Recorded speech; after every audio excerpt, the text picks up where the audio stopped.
Hi guys and girls, stoked to see you again.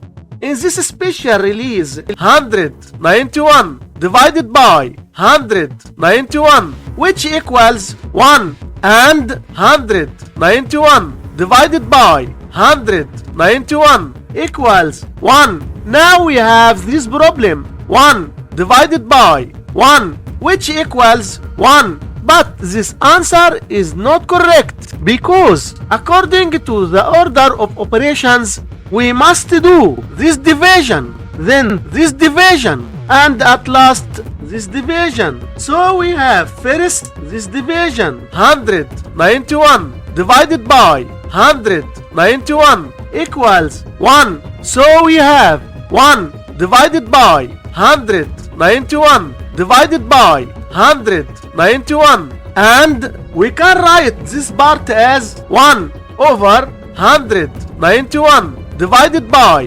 191. So we must keep the first fraction 1 over 191 and change division to multiplication times, then flip the second fraction 1 over 191, which equals 1 over 36,481, and this is our final answer for this problem. That's it for today. Make sure to like, subscribe and share the love.